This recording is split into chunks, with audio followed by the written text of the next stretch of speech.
Good afternoon, my dear sisters and brothers.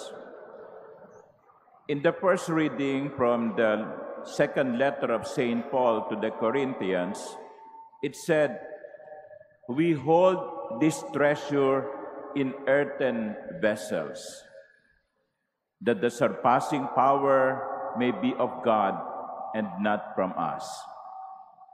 Treasure in earthen vessels. This phrase from the second letter of Paul to the Corinthians can mean many things. It can mean anything. But I would like to apply this phrase, treasure in earthen vessels, with the one message of the gospel, which is the sacredness of marriage.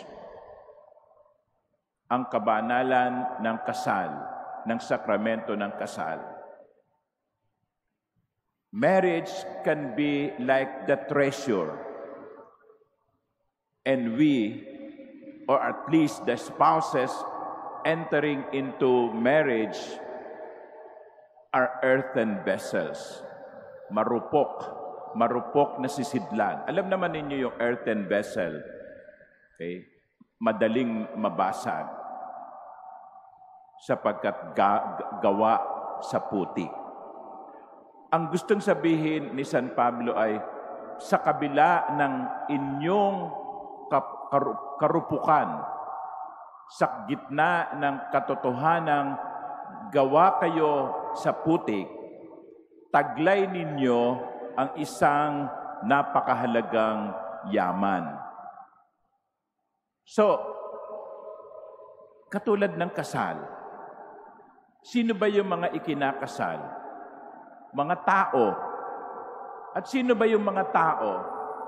Marupok, makasalanan, makasarili, madaling magkamali.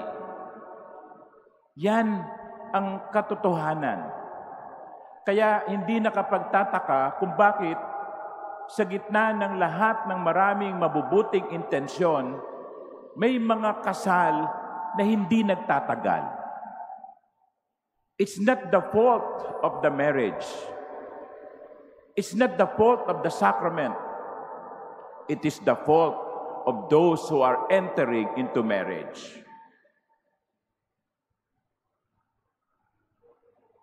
Alam nyo, may mga ilang ayaw magpakasal sa Manila Cathedral. Hindi dahil sa mahal. Actually, hindi naman mahal, no?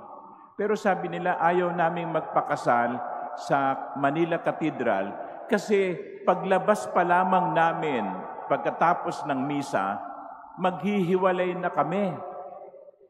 Kasi sa gitna, doon sa labas, sa gitna ng pintuan, ay may malaking halige. Gitnang-gitna. Ayan, no? Mamaya, paglabas nyo, tignan nyo. Magpa-picture kayo. No? Kaya sabi nila, ayaw namin magpakasulya kasi magkahawa kami ng misis ko o ng mister ko, lalabas kami. Pagdating namin sa gitna, maghihiwalay kami, magbibitiw kami. Sa loob-loob ko, bakit hindi kayo dumaan doon sa one side? No? Okay? O the other side, noong pinto. At saka, hindi ba kayo talaga maghihiwalay ng kamay? No? Hindi na ba talaga kayo magbibitiw ng kamay? So, it is not marriage that should be blamed. It is not even the church, the Manila Cathedral should be blamed. It's the people, the spouses that enter into marriage. You know, in the gospel, Jesus was very clear in his position. He is against divorce. But human beings as we are, we know that many times divorces are not avoidable. So, what will help married couples to avoid divorce? I will share you something which I normally share during weddings. It is said that in any healthy relationship, whether it is marriage or friendship, there are three things that are necessary. 3 C's. Number 1 is commitment. There can be no successful marriage or any relationship without those persons involved committing themselves. And when I say commitment, it's not only 1-day commitment or 15 days of commitment. It is lifetime, especially in marriage. So that is 1, commitment. Number 2, there can be no healthy relationship without communication. Alam nyo, kapag ang mag-asawa nagsimula ng hindi mag-usap, may problema na.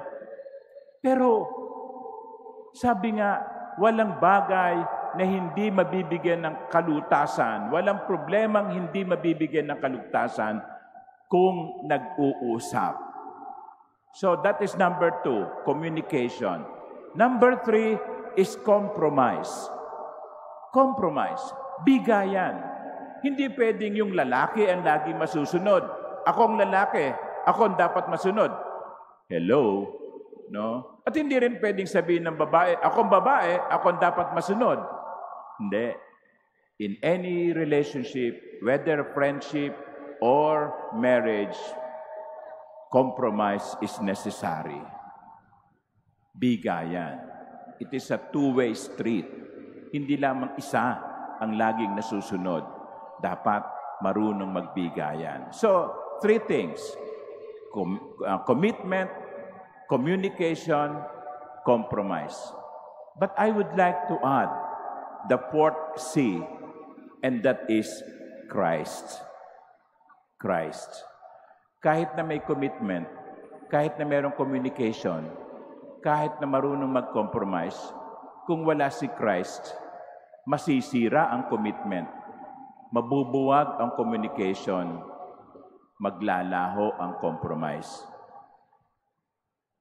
The center of any relationship is God. The center of marriage is Christ.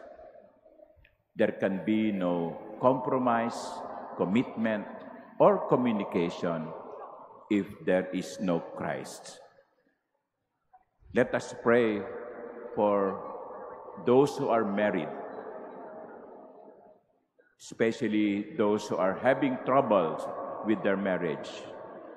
Let us pray that their strength may come from Christ, and from Christ they will be able to commit themselves, make compromises, and communicate.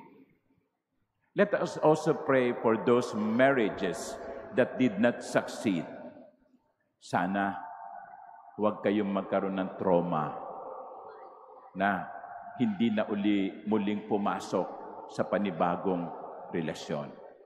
But you should learn also from the lesson of the past. Remember, marriage is a treasure in earthen vessel, and therefore, it has to be safeguarded, protected, nourished, loved. Amen.